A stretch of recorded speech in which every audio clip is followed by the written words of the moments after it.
Животноводство в составе аграрно-промышленного комплекса занимает в развитых странах ведущее место. Уровень развития данной отрасли является определяющим в обеспечении продовольственной независимости страны. К сожалению, в нашей стране данная отрасль не столь развита, как в других. С немалыми трудностями сталкиваются производители, занимающиеся животноводством. Одной из причин является объем экспорта. Он находится на более низком уровне, нежели импорт. Все эти и другие проблемы обсудили в Камрате в рамках семинара. Как сообщил начальник управления АПК «Камрат», одной из существенных проблем является бесконтрольное использование пастбищ и захват земель. Наиболее серьезное нарушение было выявлено в селе Кирсово крестьянским хозяйством Златовчин Евгений. Он, к сожалению, допустил самовольную распашку пастбища, которое находится рядом с его территорией. Причем его территория, тут вопрос. Почему? Потому что это территория, которую он занимает, она находится в ведении Примарии. Соответственно, комиссии, которая выезжала на место, были даны рекомендации Управлению по безопасности пищевых продуктов изъять авторизацию этого предприятия. Животноводы утверждают, что пастбищ действительно не хватает. Выпас скота производить негде. Процесс реализации затягивается, а это приводит к накапливанию животных, за которыми требуется уход. С большими трудностями встречаются люди, которые занимаются этой отраслью. Это, во-первых, нехватка пастбища и рабочих лиц, и никакой помощи со стороны государства. Если не реализуешь, накапливается большое количество овец, нужны корма, нужны расходы, нужны люди.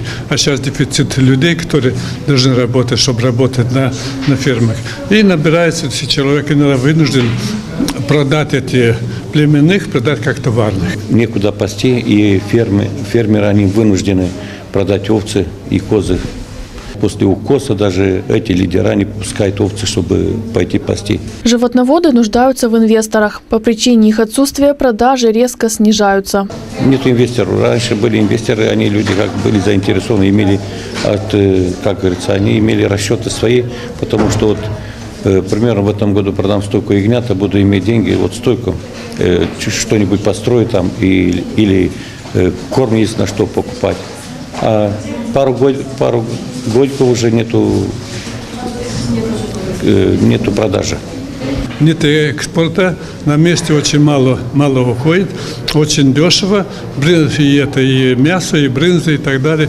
И мы стоим под угрозой, что через несколько лет может эта отрасль полностью нет, но уменьшится катастрофически. Как сообщил Александр Киндикелян, ведутся переговоры о строительстве холодильного комплекса и убойного пункта. И если будет результат, на овцеводстве и козоводстве это скажется положительно. 2 недели назад ко мне приезжали представители крупного бизнеса с севера нашей страны. Они заинтересовались строительством этого комплекса, с дальнейшей реализацией готового продукта. Я так предполагаю, что если нам удастся убедить их в строительстве такого комплекса, то, соответственно, она потянет за собой развитие и овцеводства, и козоводства. Животноводы утверждают, что помощи со стороны государства они не ждут. Ранее они обращались и в парламент, но должного внимания не дождались, поэтому рассчитывают только на свои силы. Иногда даже не знаем, на кого выйти, чтобы нам помочь.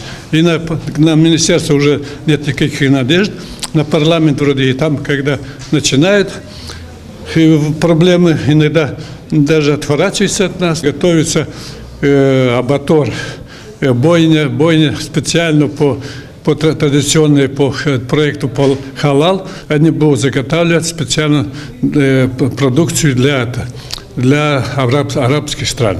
С помощью министерства мы никак не сдвижем с места и решили, ребята создали ассоциацию, и мы объединились с ними и решили работать самостоятельно, без никакого министерства, без ничего. Фермеры долгое время остаются в ожидании помощи, но их прогноз неутешителен. Уровень животноводства в стране снижается, как, собственно, и интерес к данному занятию.